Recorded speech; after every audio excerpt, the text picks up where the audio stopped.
Guatevisión presenta.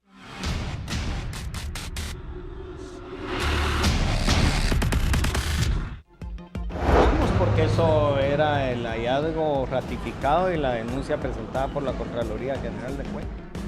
La información a esta hora de la mañana con los títulos más relevantes, y es que sin celulares quedan los diputados a partir de hoy por la cancelación temporal de líneas por falta de contratos. No me dejará mentir, señoría, que estas escuchas de memoria las sabemos. No me pueden limitar el tiempo en relación a que yo le estoy exponiendo el porqué cada una de las personas. Ex vicepresidenta Roxana Valdetti abandona audiencia por el caso La Línea por presentar mal estado de salud. Juan Ramón Solórzano, ex yerno de Otto Pérez Molina, se entrega a la justicia por caso construcción y corrupción. La jueza sexta penal envió a juicio a Samuel Morales, hermano del presidente Jimmy Morales, por el delito de lavado de dinero. En más información, 4 migrantes indocumentados guatemaltecos fueron hallados muertos en el río Bravo en su intento por llegar y cumplir el sueño americano. Noticias del mundo. La fiscal de Venezuela afirmó que está comprometida con los venezolanos para manifestar contra la constituyente. En otras noticias, miles de venezolanos entran y salen de Colombia decididos a emigrar o abastecerse de alimentos y medicinas. Noticias del deporte. Árbitro guatemalteco Walter López es designado para dirigir la final de la Copa de Oro 2017. En más temas relevantes, Real Madrid fichará al francés Kylian Mbappé por un salario de 160 millones de euros más incentivos. Y esto por temporada. Hablamos del mundo del espectáculo y es que aparentemente tendremos a un nuevo agente 007.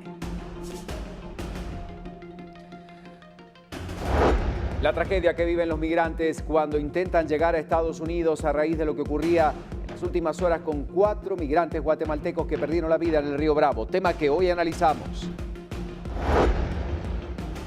Y tenemos estas imágenes. 2 pescadores de origen iraní grabaron su impactante encuentro con una ballena que se acercaba a su embarcación.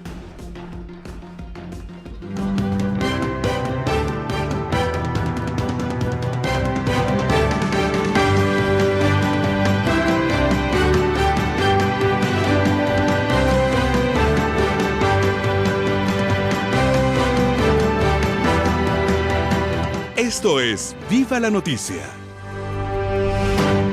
Buen día, gracias por acompañarnos en Viva la Noticia. Como siempre es un placer saludarlos a todos los madrugadores en este día miércoles, listos para arrancar con el contenido informativo más relevante de la semana, 26 de julio ya. Ya llegamos a la cinturita de la semana. Muy bien, Ricardo, buen día para ti y para todos ustedes allá en casa. Estamos listos, sí, para arrancar con esta nueva jornada. Mañana lluviosa porque arrancábamos a partir de las 2:30, 3 de la mañana. Ya empezaba, por lo menos aquí en la ciudad capital, una tormenta que cubría buena parte de la ciudad y la temperatura actual es de 16 grados. Hablamos de una depresión tropical que está afectando el territorio nacional con lluvias en la mayor parte del mismo. Mucha atención al occidente y costa sur del país, los más afectados por la misma. Así están las condiciones climáticas para esta mañana. Gracias por sintonizarnos y si se queda un rato más con nosotros antes de salir de casa, el repaso informativo más importante de la mañana. Tenemos todas las noticias que usted necesita saber antes de salir de casa y comenzamos hablando de este juicio relacionado al presidente. Bueno, muy de cerca hemos seguido, por supuesto, el caso porque es noticia del hermano del presidente de la República, y es que la jueza sexto penal Silvia de León envió a juicio a Samuel Morales, hermano del presidente Jimmy Morales, por delito de lavado de dinero, atendiendo a la resolución de una sala de apelaciones. También fue enviado a juicio Mario Orellana. Recordemos que él es padre de la exnovia de José Manuel Morales, hijo del presidente Jimmy Morales, por el delito de fraude. Ambos están sindicados en el caso Botín Registro de la Propiedad. Cabe señalar que Sam y José Manuel Morales ya habían sido enviados a juicio por el delito de fraude de forma continuada. Sin embargo, la resolución de una apelación presentada dio como resultado que se ordenará enviar a juicio a Morales y Orellana por el delito de lavado de dinero. Por su parte, la Sala de Apelaciones también rechazó la petición de varios acusados para que el proceso fuera trasladado a un juzgado del ramo civil. Y sí, va a juicio entonces el hermano del presidente de Guatemala. Veremos cómo sigue este caso, por supuesto, después de todos los elementos y, bueno, argumentos legales que la misma defensa presentara, pero finalmente esta es la resolución que toma la jueza que sigue el caso. 5:49 y vamos a hablar de lo que ocurre en el Congreso de la República sin celulares los diputados. ¿Y esto por qué? Por problemas de contrato, así como lo está escuchando usted. Por aparentes inconsistencias, sí, en este proceso de licitación, los diputados podrían quedarse sin servicio de telefonía celular esta semana. Las líneas de telefonía celular de los diputados quedarán suspendidas, según se notificó por medio de una circular en la que se les informa que el servicio va a quedar inhabilitado. Bueno, según el tercer vicepresidente del Congreso, estamos hablando de Marvin Orellana, esta situación se deriva por problemas en la Ley de Contrataciones del Estado. El congresista destacaba que darán de baja el evento de licitación y se tiene hasta el próximo viernes para poder solucionarlo. El diputado Raúl Romero del Bloque Fuerza asegura que fue discutido en una reunión de jefes de bloque y se acordó suspender el servicio para evitar una sanción de la Contraloría General de Cuentas. Cabe señalar que son 195 líneas telefónicas que requiere este organismo para poder brindar comunicación a los diputados, pero lo cierto es que quedarán entonces incomunicados por faltas y problemas en los contratos. Bueno, la noticia que se va a transformar en el tema del día, una nueva tragedia para cuatro guatemaltecos indocumentados que intentaban llegar a Estados Unidos, por supuesto, y lamentablemente vuelve otra vez a ser noticia, una crónica de un sueño que se frustra. Los cadáveres de estos 4 compatriotas fueron hallados en el río Bravo, esto justo en la frontera norte de México, cuando intentaban cruzar a Estados Unidos. Las autoridades buscan a otros 3 guatemaltecos desaparecidos, mientras que otros 4 fueron localizados con vida, según Protección Civil de México. Y es que las autoridades afirman que eran 11 los guatemaltecos que trataron de internarse clandestinamente a la frontera a través del río Bravo, que pese a ser estrecho, tiene fuertes corrientes que suelen arrastrar fácilmente a las personas. Los 4 cuerpos fueron rescatados luego de que una adolescente guatemalteca que formaba parte del grupo señaló que varios habían sido arrastrados por las aguas. Y es que tenemos que señalar que el hallazgo de migrantes muertos es frecuente en varias partes de la frontera entre México y Estados Unidos, por donde intentan cruzar ilegalmente miles de mexicanos y centroamericanos. Apenas el fin de semana, 10 migrantes indocumentados murieron en un camión que fue localizado en Texas y en el que habían viajado entre 70 y 200 personas hacinadas, según las autoridades. Otra tragedia entonces de estos hermanos guatemaltecos que lamentablemente pierden la vida con la intención de llegar a Estados Unidos. Y por eso ya, hoy tenemos que abordar este tema que lo hemos tocado en reiteradas oportunidades y ponemos a su disposición las redes sociales. Seguimos analizando la situación de los guatemaltecos, en específico, qué es lo que motiva a buscar el sueño americano, un mejor trabajo, la falta de estudios o los buenos salarios. Tiene usted las 3 opciones para que pueda votar en Twitter, a través también de nuestro hashtag BLN Guatemigra.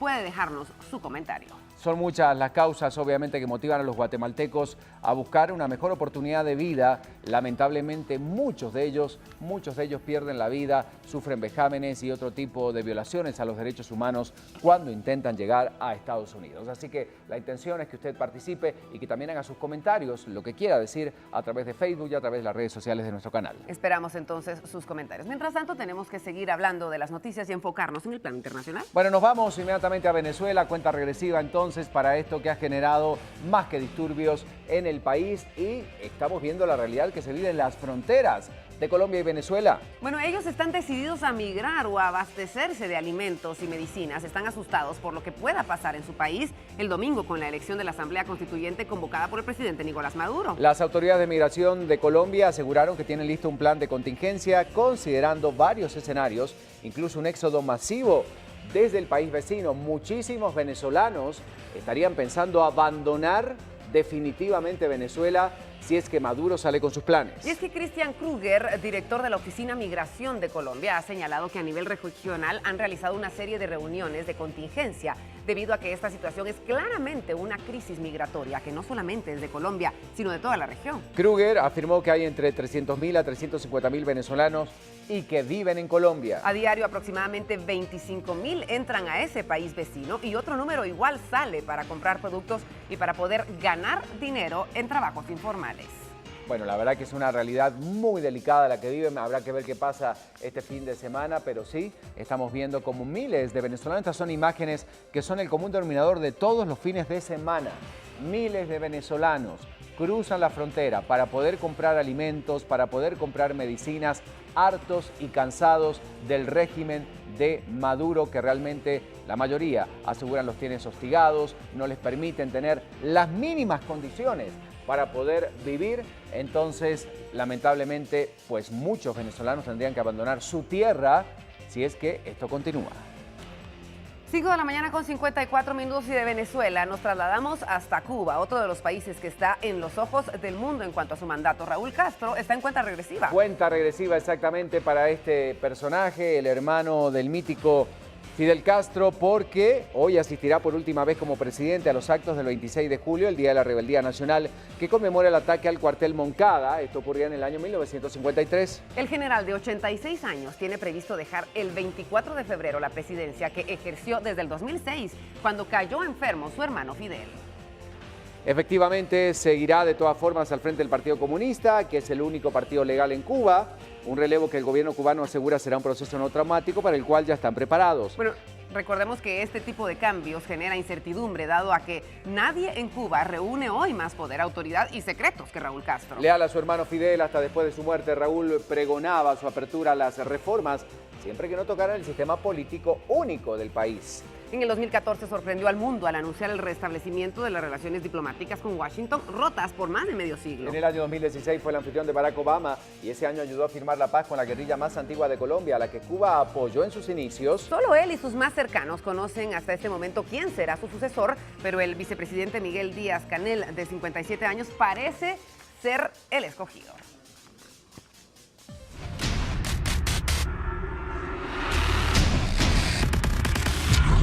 Bueno, vamos a hablar del tema del clima. Ya en un ratito vamos a profundizar qué va a pasar el resto de la jornada, pero la canícula sí está afectando la actividad agrícola del país. Así es, hay que prestar atención a esta información. Efectivamente, autoridades del INSIBUME reportan que áreas de oriente, norte y franja transversal del norte serán las más perjudicadas por el fenómeno climático de la canícula que afecta al país.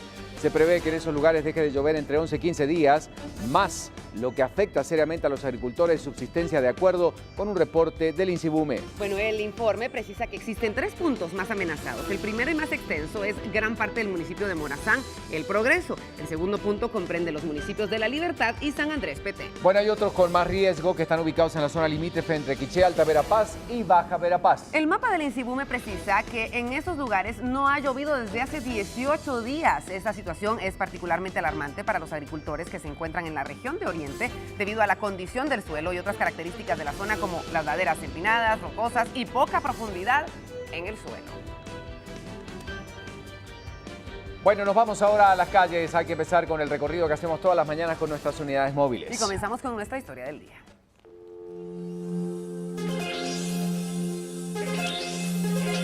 Alberto Cardona, buen día, bienvenido a Viva la Noticia. Contanos qué pasa y seguimos la crónica, por supuesto, de los disturbios ocurridos hace días nada más en Las Gaviotas. Ricardo, Vero, muy buenos días. Ayer elementos de la Policía Nacional Civil, pues de nuevo ingresan al centro correccional, mejor conocido como Las Gaviotas, donde se registra pues el cuarto amotinamiento en menos de 48 horas. Esta serie de amotinamientos que se han registrado en el interior de este centro correccional pues ha generado la molestia de los vecinos, quienes solicitan al ministro de Gobernación Francisco Rivas y a las autoridades de Bienestar Social que sean trasladados lo antes posibles los más de 300 menores de edad que forman parte de pandillas, entre ellos la Mara Salvatrucha, Barrio 18 y también los integrantes del grupo denominado Paisas. Ayer las propias autoridades de la Policía Nacional Civil explicaban a los medios de comunicación que durante los primeros disturbios que se han registrado, pues los menores de edad han ocasionado una serie de destrozos en el interior de dicho centro correccional. Acá les presentamos parte de los destrozos y algunas fotografías que nos integraron los representantes de Bienestar Social.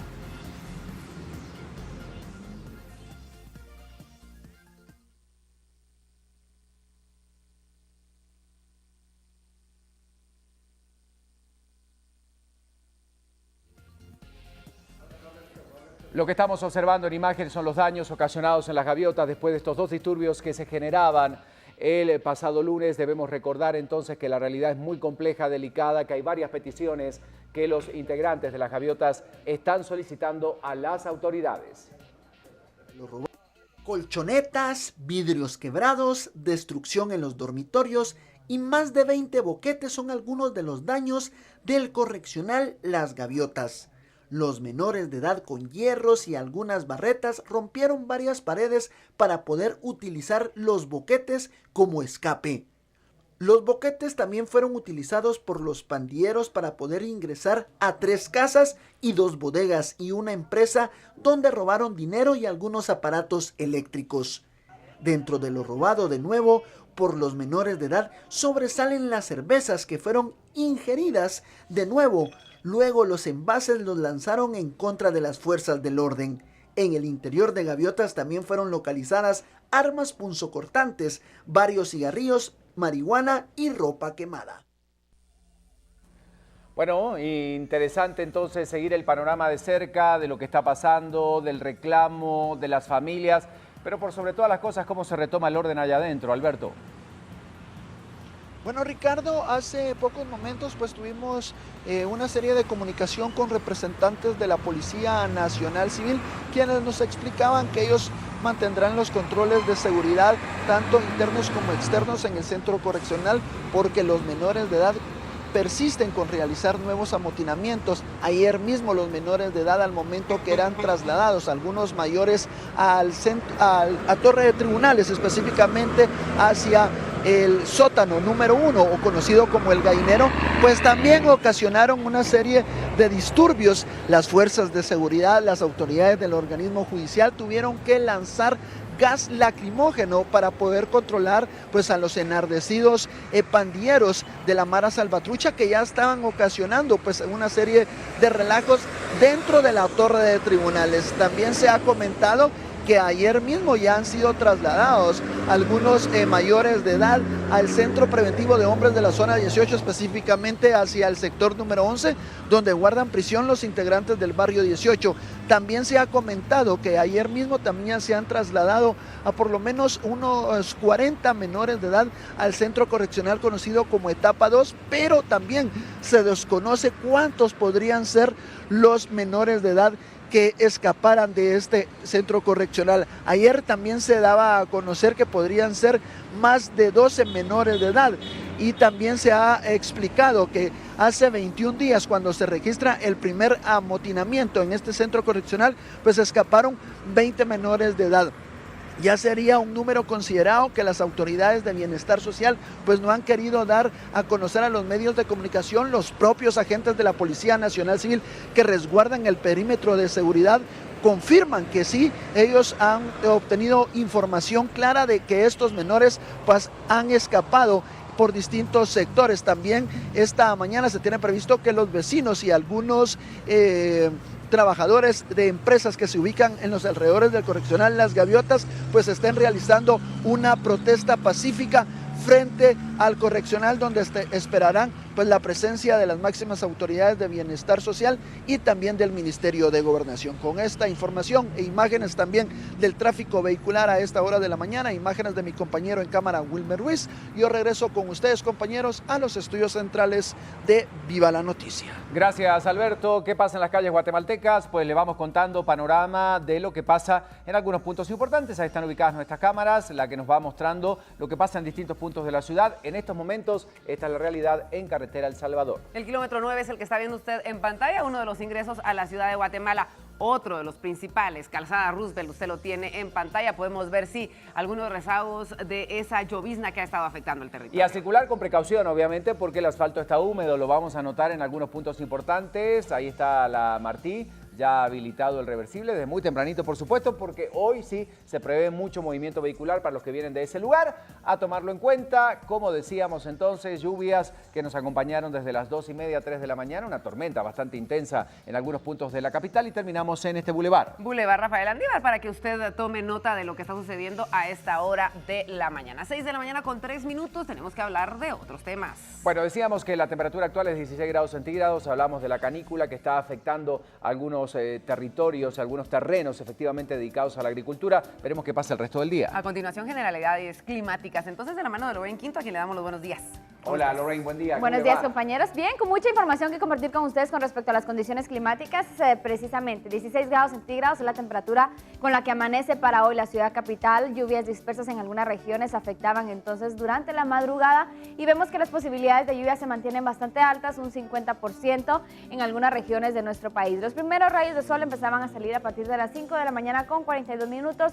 Se estaría ocultando el sol a partir de las 6 de la tarde con 34 minutos. Tenemos información también acerca de la fase lunar que podríamos ver para hoy, una luna creciente, una iluminación del 10.01% y por supuesto también las recomendaciones. El territorio guatemalteco se va a ver afectado en el resto de esta semana por 3 zonas tropicales que se encuentran ubicadas en el Pacífico, por lo tanto se esperan lluvias al menos para el resto de esta semana y la recomendación del día también es para la región central. El volcán de fuego se encuentra en constante actividad, algunas pulsaciones que están llegando arriba de los 100-150 metros sobre el cráter, por lo tanto las personas que se encuentran aledañas a este coloso que tengan especial precaución y también a los niños y personas de tercera edad porque podrían tener algunos problemas respiratorios por la ceniza que está cayendo. Gracias, bueno, muchísimas gracias, Lorraine. Es parte de la información esta mañana. Ya vamos a profundizar y vamos a hacer un recorrido más extenso, por supuesto, por todo el territorio nacional para saber qué va a pasar con las temperaturas el resto de la jornada. Buen día, si usted acaba de sintonizarnos, son las 6 de la mañana con 5 minutos. Y nosotros comenzamos con nuestro recorrido noticioso a través de Prensa Libre. Prensa Libre presenta. Bueno, la cifra real de fugados se desconoce. Nos estamos refiriendo a lo que ocurrió en Las Gaviotas. Esto es lo que nos trae como tema central la portada de Prensa Libre esta mañana. Además, en otras noticias, señalada acusa a Muadi y 4 migrantes guatemaltecos se ahogan en río. Eso es el tema más importante y en las departamentales empieza un nuevo plan territorial para Xela. Y tenemos que profundizar ya estas noticias en el interior de Prensa Libre. Nos encontramos con la primera, la realidad de estos connacionales que decidieron viajar a Estados Unidos por el sueño americano y vivían esta tragedia. Río Bravo cobraba la vida así de 4 guatemaltecos. Connacionales mueren al intentar cruzar el río Bravo para entrar a Estados Unidos. Sobreviviente alertó a las autoridades. 2 noticias más para abordar y que también son analizadas por Prensa Libre esta mañana. Vemos allí 2 de los temas vinculados justamente a los casos de corrupción en el país. Ex asistente señala a Pedro Muadi. Jimena Torielo afirmó que exdiputado le ordenó firmar cheques de planilla y dijo no saber que se trataba de algo ilícito. Y en la otra noticia, registros suman lavado a Morales. Falla intento por separar a la jueza Silvia de León del caso. Ahí vemos la fotografía con Samuel Morales. Otras noticias de Prensa Libre esta mañana. Y por último tenemos que hablar de las fugas en Las Gaviotas y las cifras inciertas que se tienen por parte de las autoridades de lo que sucedía. Investigador de la Policía Nacional Civil asegura que en motín del 3 de julio escaparon más de 10. El gobierno confirmó 3 fugas 15 días después. Las noticias que compartimos con ustedes esta mañana y también las portadas de los temas del mundo. Y está Crista García lista con nosotros. Le damos los buenos días y la bienvenida. ¿Cómo estás? Hola Crista, buen día, bienvenida. Muy bien, compañeros, feliz miércoles a ustedes. Ya es habitual el recorrido de las noticias del mundo y rápidamente repasamos las portadas. Vamos. Vamos entonces al diario de Venezuela. Es la primera portada con la que iniciamos esta mañana. El Nacional en su pantalla. Muy buenos días, allí está la información. 48 horas decisivas es lo que dice el titular del Nacional. Llaman a los oficiales de la FAN a entender lo que ocurre en este país. La Mesa de la Unidad Democrática rectificaba la convocatoria al paro cívico a partir de este día a las 6 de la mañana. Entre las declaraciones decían, los próximos días son claves para decidir qué va a pasar en Venezuela y poder cambiar la historia con estas protestas. Allí está entonces también fotografías del movimiento en la frontera y de los trabajadores que van a huelga como un rechazo a la constituyente. Veremos qué pasa este día, un día importante para Venezuela. Nos vamos a México, el Excelsior en su pantalla y hablan de los avances y los rechazos al plan de Estados Unidos. México y Canadá contra Trump. El gobierno de Justin Trudeau analiza dejar el Tratado Libre de Comercio si es que el republicano insiste en eliminar el capítulo 19, es lo que revela el diario canadiense. Y también hay noticias de la agresión al episcopado, una noticia bastante también interesante e importante para repasar esta jornada.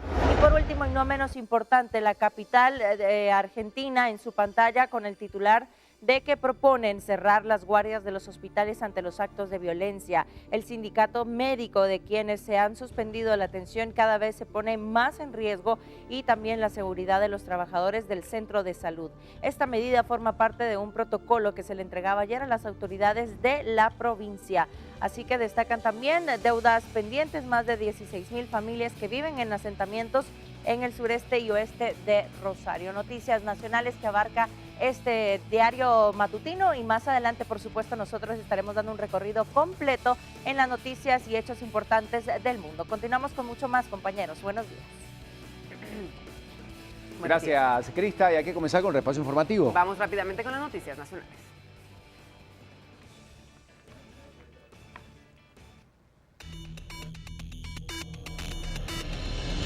Bueno, y para empezar, antes de hablar de los contratos en relación al caso corrupción y construcción, nos vamos rápidamente a la información desde las calles. Julio de León está listo con datos de lo que está sucediendo en estos puntos, así que Julio, te damos los buenos días y cuéntanos dónde estás ubicado. Julio, dale, vamos. Compañeros, y sí, buenos días, muchísimas gracias. Y sí, efectivamente nosotros estamos haciendo un monitoreo del tránsito vehicular para que todos estén muy pendientes. La principal alerta en esta mañana de miércoles, por favor tenga usted muchísima precaución.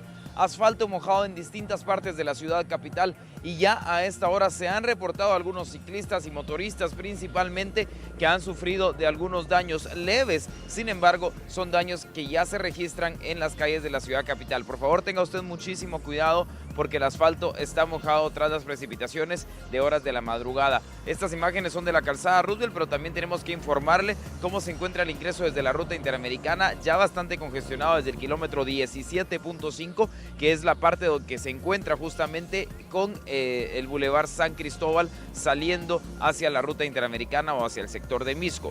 Del mismo Boulevard San Cristóbal le informamos, Boulevard Sur ya tiene cola de vehículos saliendo hacia el Boulevard principal a esta hora de la mañana, 6:10 minutos, y también información que viene desde el sector de carretera El Salvador con una acumulación de vehículos a la altura del kilómetro 16. Por favor, mucha precaución si es que usted ingresa también a través de la ruta del Atlántico, porque justamente la cola de vehículos inicia ya en ese sector a partir del kilómetro 7 a esta hora, y sin lugar a dudas la movilidad de la mayoría de guatemaltecos es mucho más lenta debido a las condiciones climáticas, que bueno, si bien ahora ustedes pueden ver ya despejado, como les menciono, muchos usuarios están teniendo bastante precaución a la hora de movilizarse y eso genera una movilidad mucho más lenta a esta hora. No hay mayores alertas viales. La cuesta de Villalobos se encontraba a horas de la madrugada, pues bueno, bloqueada de alguna manera por alguna maquinaria pesada que se encontraba en ese punto. Sin embargo, autoridades de la Policía Municipal de Tránsito han colaborado también ya para la movilización de esta maquinaria.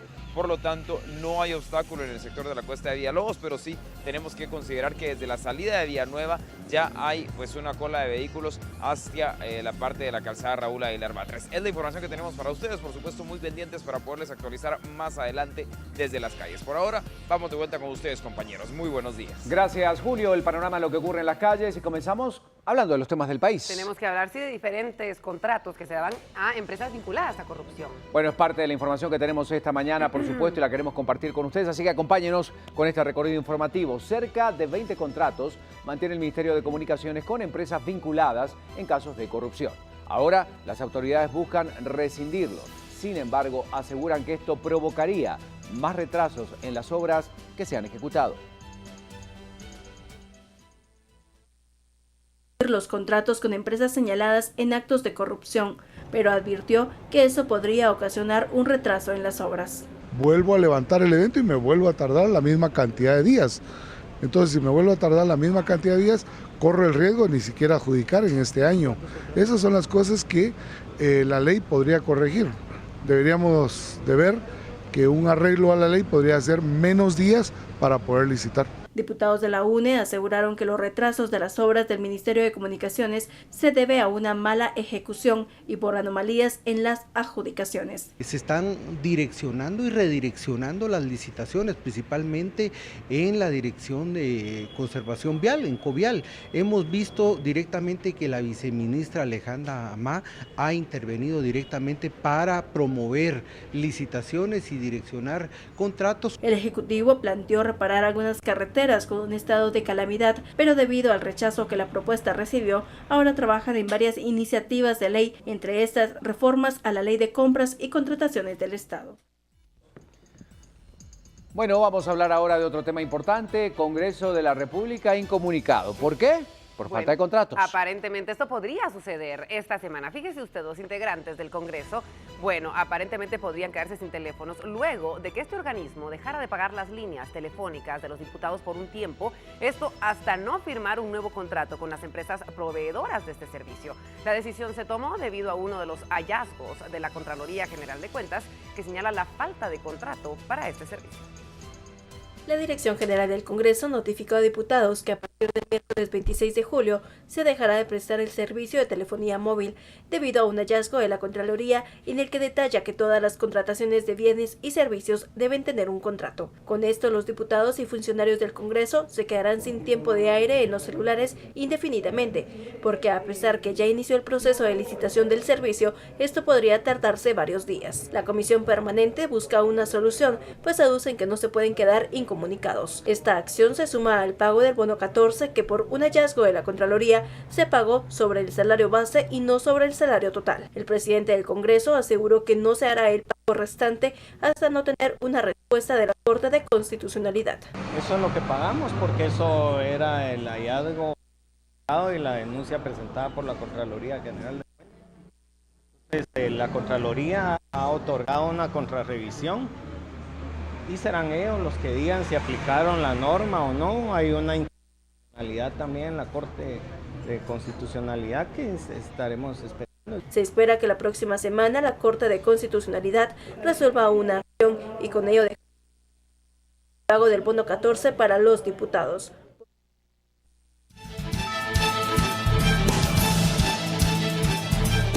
Bueno, ¿hasta cuándo puede mantenerse esta situación? Estamos hablando de aproximadamente 195 líneas telefónicas que se utilizan en el Congreso de la República. Por eso saludamos a Boris España, primer secretario de la Junta Directiva del Congreso. Gracias por recibir la llamada de Viva la Noticia. ¿Cómo está la situación y cuánto puede durar esta situación? Bueno, muy buenos días a todo Buen día. el equipo, buenos días a toda la población. Yo considero que puede durar tanto se tarde el nuevo proceso de licitación que se saque por parte de la nueva Junta Directiva del Congreso. ¿Cuál es el problema concreto? Ahí estamos hablando de que la Corte de Constitucionalidad está analizando todo el tema de la contratación. ¿Nos puede explicar o ampliar en qué radica el problema concretamente? Básicamente son 192 líneas, son alrededor de 153,000 quetzales mensuales que se invierten en las líneas telefónicas de los diputados y los directores y la parte alta de la administración del Congreso de la República. Y lo que sucedió con el proceso de licitación de los celulares en este caso fue que la empresa que hizo la oferta consignó mal la dirección, por lo tanto la Junta de Licitación decidió declarar no con lugar, digamos, la adjudicación y se atrasó el proceso que antes se hacía mediante a la ampliación del contrato que estaba vigente. Probablemente con esto se evita la sanción de la Contraloría General de Cuentas. Ese es uno de los temas centrales por lo que se suspende esto. Eso es lo que el presidente del Congreso ha dicho, que él no quiere caer en hallazgos, prácticamente sobre hallazgos de la Contraloría, y esa es la medida que tomó Administración General. Le agradecemos mucho al primer secretario de la Junta Directiva del Congreso, muy amable por responder nuestra llamada telefónica tan temprano. Es Boris España, que nos hablaba entonces de esta suspensión de estos contratos para la telefonía celular dentro del Congreso de la República. Vuelta de página, hay otros temas que abordar y ahorita volvemos a poner a la línea en uno de los temas centrales. Importante lo que sucedía con la ex vicepresidenta ¿Qué pasó Rosana con Valdetti? ayer. Bueno, aparentemente se sintió mal de salud dentro de la audiencia, tuvo que asistir. Sin embargo, bueno, ella argumentaba que tenía algunos problemas de salud, por lo cual tuvo que abandonarla. Sí, ella se presentó como tenía que hacerlo a la Torre de Tribunales por el caso La Línea. Sin embargo, volvió al hospital debido a que en la audiencia indicó sentirse mal de salud. Por varios minutos, Valdetti salió de la sala mientras el juez Miguel Ángel Gálvez rechazó un recurso de reposición planteado por su defensa.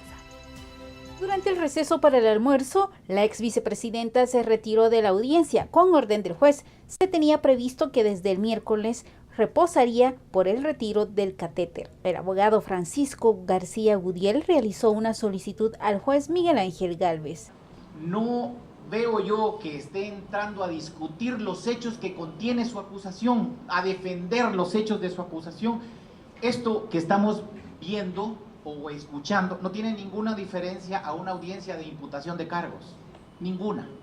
No me dejará mentir, señoría, que estas escuchas de memoria las sabemos. No me pueden limitar el tiempo en relación a que yo le estoy exponiendo el por qué cada una de las personas contra las que el Ministerio Público formuló acusación, considera la Fiscalía que en relación a esos hechos existe medios de convicción suficientes que pueden demostrar en debate oral y público esa posibilidad. Esta petición, el juez la rechazó. Este órgano jurisdiccional considera prudente rechazar el recurso interpuesto por la abogada Raiza Indiana y de esto queda legalmente notificado.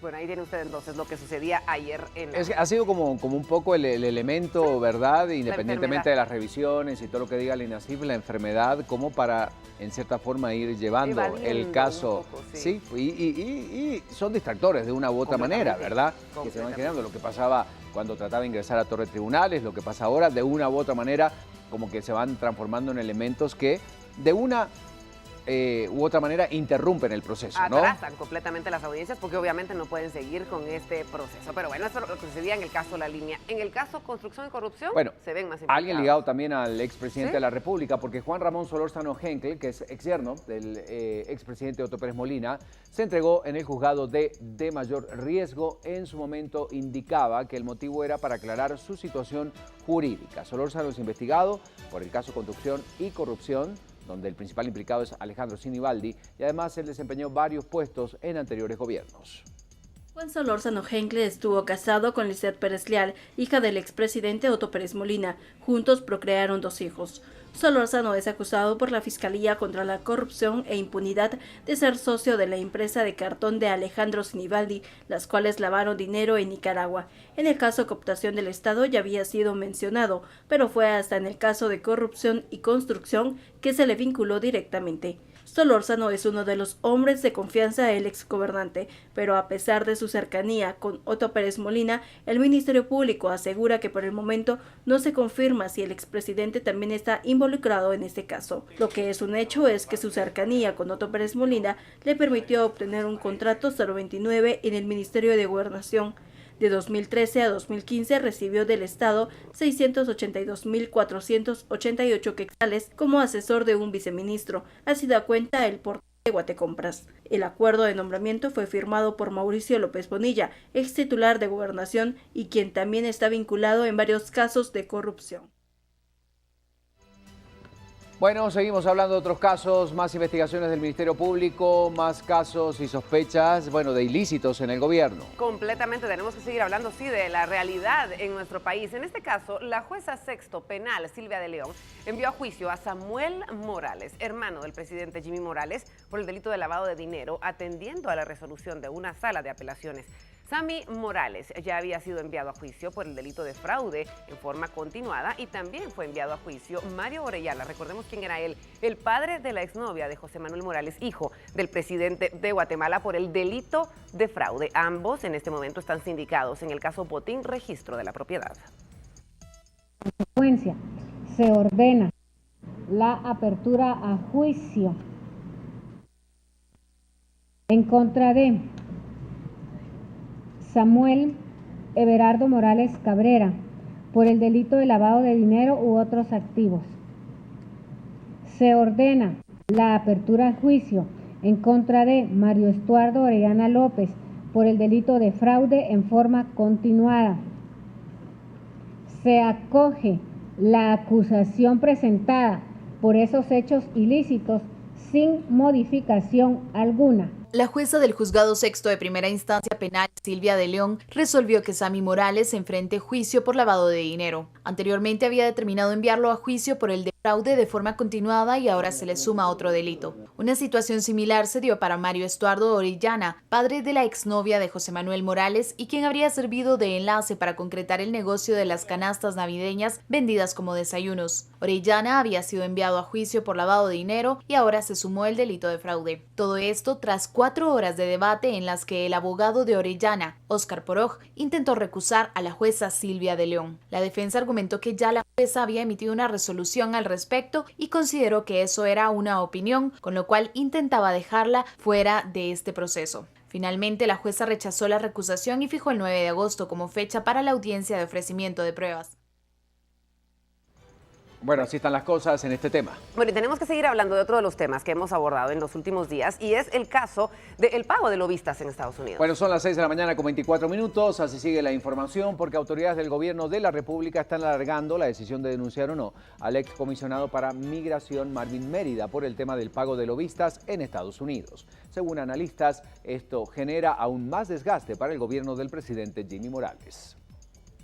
Mientras el Ejecutivo aún analiza denunciar penalmente a Klaus Marvin Mérida, ex embajadora de honor para la migración, el tema ha generado un desgaste no para el presidente Jimmy Morales, sino para la política exterior del país, afirma este internacionalista. Asociamos siempre de un embajador como un portavoz de lo que es una política exterior del país, y cuando entramos en cuestiones, digamos, muy políticas o mejor, digámoslo así, poco diplomáticas sobre el actuar de esta persona, pues son temas que lo mejor es o aclararlos plenamente o cortarlos de raíz. Mérida suscribió en nombre del presidente Morales un contrato millonario de cabildeo aparentemente para mejorar las relaciones entre Guatemala y Estados Unidos sin tener la autoridad para hacerlo. Ahí sería más de ver el interés que tuviera el Ejecutivo de que el caso siguiera, de que el caso pues llegara a las Cortes, sería de que el Ejecutivo hiciera la denuncia. Ellos han dicho que están esperando que la PGN se pronuncie, entonces digamos que sí hemos visto este juego entre institución e institución, porque la PGN al mismo tiempo dice que van a esperar a que el Ejecutivo pues dé la primera orden. ¿Qué tanta responsabilidad tuvo el excomisionado?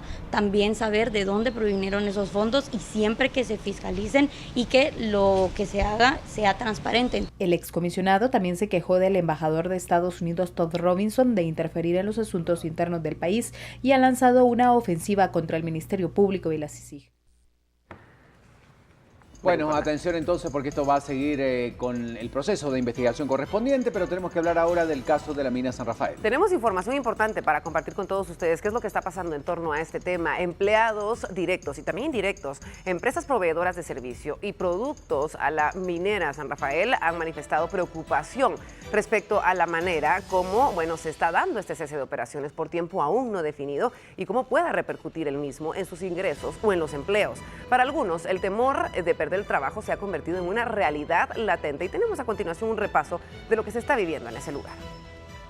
La Asociación de Trabajadores de Minera San Rafael anunció que debido al cese de operación de la minera ha llegado a tener que despedir a 30 de 50 trabajadores de esa asociación. Nosotros tratamos a lo máximo de alargar para que la gente gozara de vacaciones anticipadas, licencias, permisos, todo lo que necesitara, pero al volverse inevitablemente ya insostenible, pues fue inevitable hacer las disposiciones. Sí, ahorita está únicamente el personal administrativo y además todavía hay algunos proyectos que Minera San Rafael todavía mantiene, como los Departamento de Recursos Humanos para movilización de personal, tenemos algunos proyectos en el Departamento de Desarrollo Sostenible, entonces estos proyectos siguen caminando y por lo tanto no fueron suspendidos y afortunadamente pues hemos podido mantener las plazas con total normalidad. Hoy, unidos a otros proveedores de la minera y algunos trabajadores directos, manifestaron su preocupación ante la posibilidad de perder sus empleos. Hasta el momento, la minera ha logrado mantener a los más de 1.500 puestos de sus empleados directos, pero Andrés Dávila, gerente de comunicación corporativa, manifestó que esto se hace cada vez más difícil, por lo que esperan que se agilice el proceso para reactivar la labor extractiva.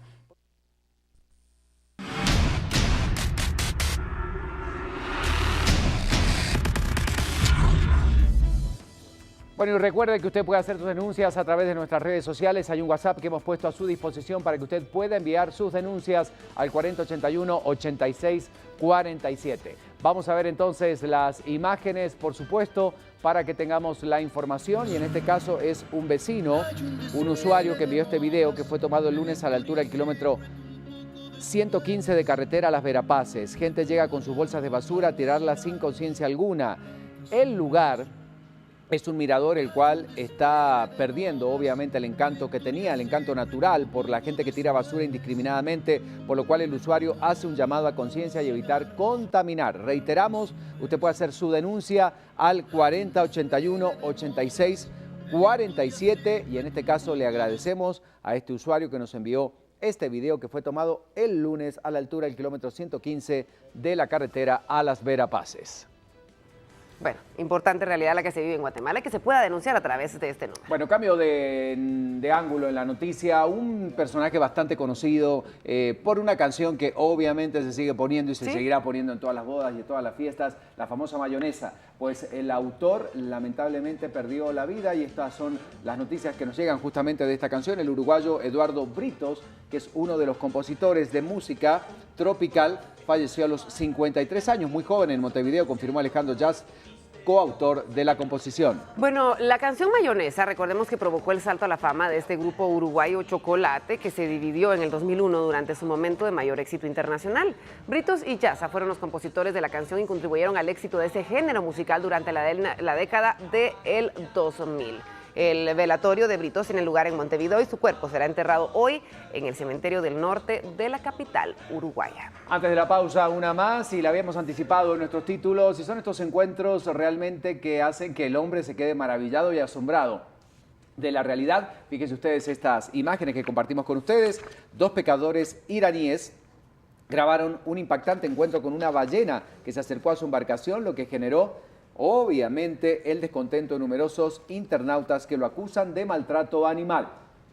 Bueno, vean ustedes, cuando el pez gigante se aproxima al barco, uno de los pescadores salta sobre el lomo, camina hacia su cabeza mientras el animal permanecía a flote, manteniendo el equilibrio como si estuviera haciendo surf, como que estuviera practicando algún deporte. Como se aprecia en el video, el segundo pescador siguió el ejemplo de su compañero y, bueno, brincó sobre este animal, aunque solo por unos segundos, ya que el pez se comenzó a alejar. Y sí, se hizo viral, pero en este caso muchos lo toman como un verdadero maltrato animal. Realmente un grado de irresponsabilidad. Sin duda alguna. Por su vida misma, porque no sabíamos cómo podría haber reaccionado, obviamente, este animal. Y ahí estamos observando entonces estas imágenes que se volvían virales de estos 2 pescadores iraníes que grababan este encuentro impactante realmente con esta ballena.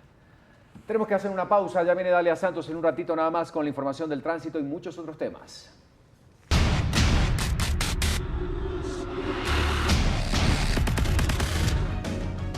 Tensión se acrecienta por la elección del Comité Ejecutivo del Sindicato de Trabajadores de la Educación en Quiché. La fiscal de Venezuela afirmó que está comprometida para manifestar contra constituyente. Y tenemos estas imágenes. En Italia, la policía desbarató una banda de ladrones de cajeros automáticos que vestían máscaras del presidente Donald Trump. Le presentamos los detalles al volver.